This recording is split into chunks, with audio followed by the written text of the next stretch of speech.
नमः शिवाय। शिव पुराण श्री सतरुद्र संहिता 30वां अध्याय। भगवान शिव का अवधूतेश्वरा अवतार।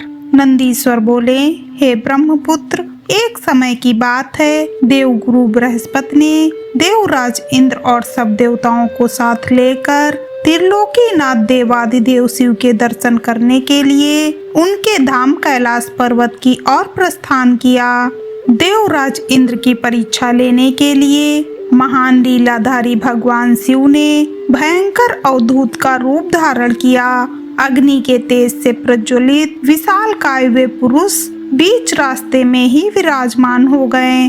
बृहस्पति जी के साथ इंद्र व अन्य देवता अद्भुत विशालकाय आकार वाले पुरुष को अपने मार्ग में बैठा देखकर आश्चर्यचकित हो गए। इंद्रदेव क्रोधित हो उठे। वे भी भगवान शिव को पहचान नहीं सके। वे पूछने लगे, तुम कौन हो? तुम्हारा क्या नाम है और तुम कहां से आ रहे हो? मुझे जल्दी से बताओ। भगवान शिव क्या अपने स्थान पर ही विराजमान हैं या फिर कहीं गए हुए हैं? मैं देवगुरु व अन्य देवताओं के साथ कल्याणकारी परमेश्वर के दर्शनों के लिए यहाँ आया हूँ। उनकी ऐसी बातों और प्रश्नों को सुनकर भी अवधूत रूप धारण किए शिव जी ने कोई उत्तर नहीं दिया।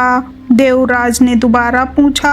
शिव जी फिर भी चुप रहे। देवराज इंद्र के बार बार पूछने पर भी महायोगी शिव जी कुछ नहीं बोले। तब देवराज अपने ऐश्वर्य के घमंड के कारण क्रोधित हो उठे और जोर से चिल्लाते हुए बोले, ओ मूर्ख, मेरे बार बार पूछने पर भी तू कोई उत्तर क्यों नहीं देता है?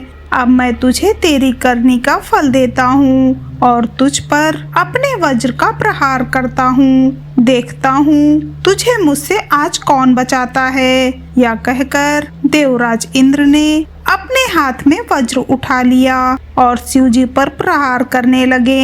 लेकिन भगवान शिव ने इंद्र को वहीं जड़ कर दिया। उनका हाथ अपने स्थान से हिल ना सका। अब तो इंद्र क्रोध में अपना आपा खो बैठे। यह दृश्य देखकर देवगुरु बृहस्पति भगवान शिव को तुरंत पहचान गए। उन्होंने जान लिया कि देवराज को इस प्रकार उनके स्थान पर जड़ करने वाले स्वयं देवाधिदेव महादेव जी हैं। वे हाथ जोड़कर भगवान शिव की स्तुति करने लगे। फिर उन्होंने शिव जी से देवराज इंद्र के अपराध को क्षमा करने की प्रार्थना की। बृहस्पति जी बोले, भगवान, अपने नेत्र से निकली हुई ज्वाला से इंद्र की रक्षा करो, उसे जीवन दान दो। तब भगवान शिव बोले, क्रोध में निकली इस ज्वाला को मैं वापस नहीं ले सकता। शिव जी के इन वचनों को सुनकर बृहस्पति जी बोले कि आप इस ज्वाला को कहीं और स्थापित कर दीजिए। यह सुनकर शिव जी मुस्कुराए और बोले, हे देवगुरु, इंद्र के जीवन की रक्षा करने के कारण आप जगत में जीव नाम से भी प्रसिद्ध होंगे। या कहकर उन्होंने अपने नेत्र से निकली ज्वाला को हाथ में लेकर समुद्र में फेंक दिया। समुद्र में गिरते ही वह ज्वाला एक बालक के रूप में प्रकट हो गई। वह बालक सिंधु पुत्र जलंधर के नाम से विख्यात हुआ।